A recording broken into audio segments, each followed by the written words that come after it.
personal big fears is the budgetary repercussions our county is going to have.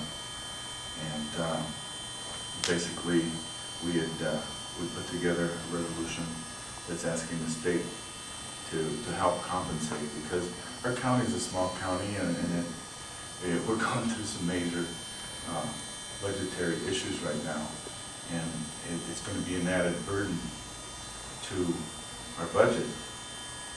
My biggest fear is if Proposition 100 fails, and we also have this added expense.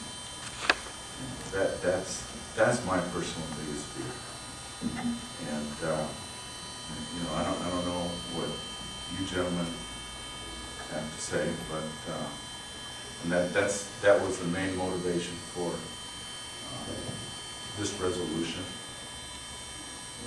This has been a very controversial bill that was signed by the governor a couple of weeks ago, and I too am very concerned. And no matter on what side of Senate Bill 1070 you stand, whether you're for it or against it, there are a lot of unintended consequences that come when laws like these are brought forth.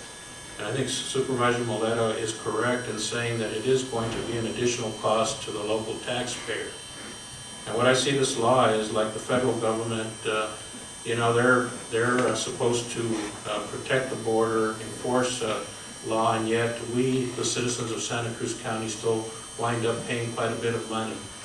And so, you know, I know that the sheriff's here, and if, you know, once the chairman makes his comments, I'd like to ask him a few questions that he might know as a law enforcement professional. But I think here we go again, unfunded mandates. You know, guess what, Santa Cruz County taxpayer, you're going to have to pay for whatever the costs are. And if the person that's caught and he's fined the $500 and he can't pay it, what happens? If the person is arrested and he needs medical treatment, who pays for it? If he's going to be adjudicated, do we have to pay for his defense attorney costs?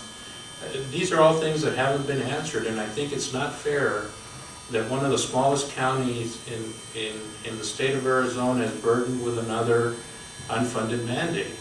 And so if the state of Arizona in their wisdom feels that this is important, then I think that they should find ways of doing this. I know that I heard the governor talk this morning that, you know, communities can ask for DPS help.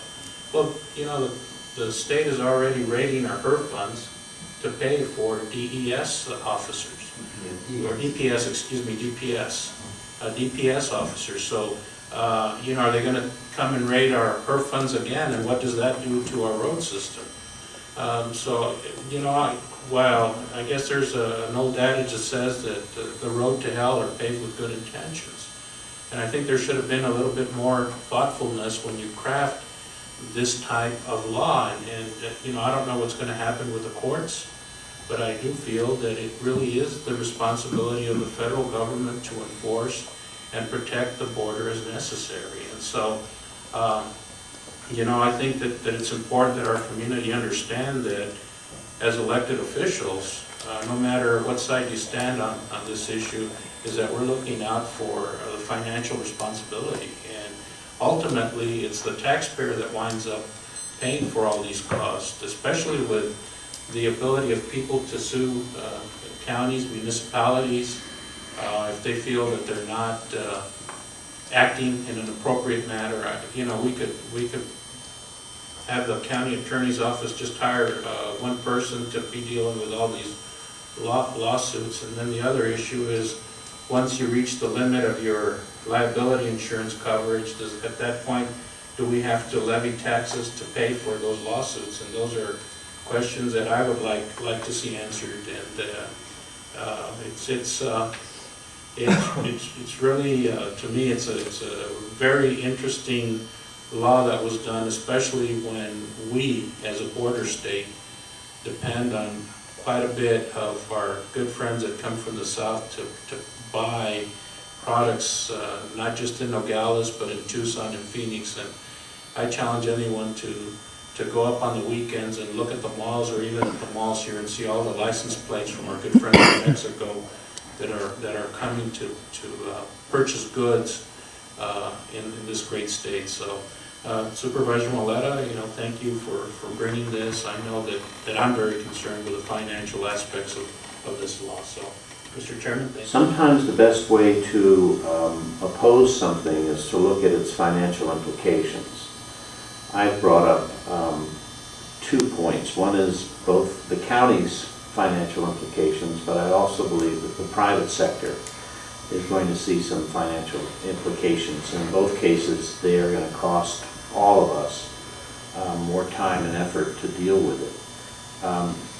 I would like to see, quite frankly, how the lawsuits are being that are currently being crafted, how they come about. I don't believe that we're in a financial position to file a lawsuit by ourselves and with our current staff, or to retain the legal services of another law firm to do so. However, I would not be opposed to having a discussion at the Board of Supervisors level to joining in with another county, city, or town in a lawsuit that quite frankly opposes this bill. And my reasons may be different than the other 2 supervisors, but I have some deep concerns about not only the validity of it, but obviously the impacts it's going to have financially as well as socially upon our community.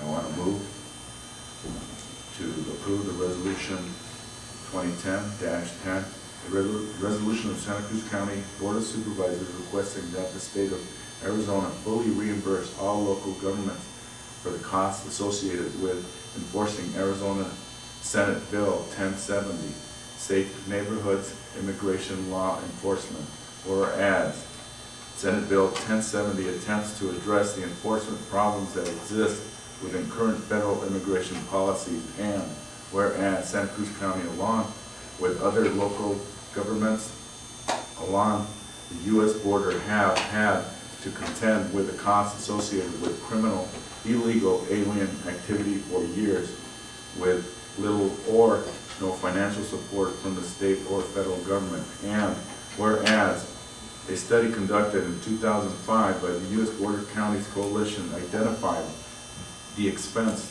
to prosecute criminal illegal aliens in Santa Cruz County costs local taxpayers $2.2 million, and the 3 other Arizona border counties, Cochise, Pima, and Yuma, a combined total of $24.4 million. And whereas Senate Bill 1070 will mandate the local governments arrest, prosecute, and jail illegal immigrants to further burden local governments, and consequently individual taxpayers during the worst financial period the state has ever experienced. And whereas Santa Cruz County has already closed parks, laid off personnel, and implemented other cost-cutting measures, and will have no other choice but to cut further or eliminate services provided to its taxpayers in order to comply with Senate Bill 1070.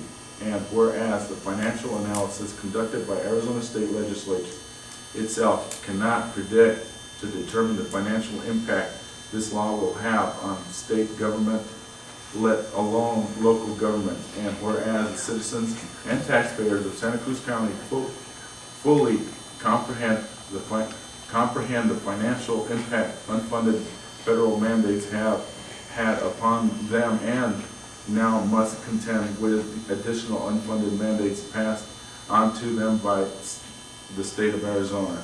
Now therefore be it resolved that the Santa Cruz County Board of Supervisors requests that the state of Arizona fully reimburse all local governments for the costs associated with enforcing Senate Bill 1070, passed by Santa Cruz County Board of Supervisors this day, this 5th day of May 20, well, actually, it's not passed. It will be. It will be. This 5th day of May 2010. Chairman John Maynard Vice Chairman Manuel Reese and Rui Moleta. Second, Mr. Chairman. There's a second. Any further discussion? All right, hearing none, all in favor signify by saying aye. Aye. That motion carries unanimously. Thank you for listening to our thoughts on this one. Thank you, gentlemen. And Thank you, Sheriff. thank you, Supervisor.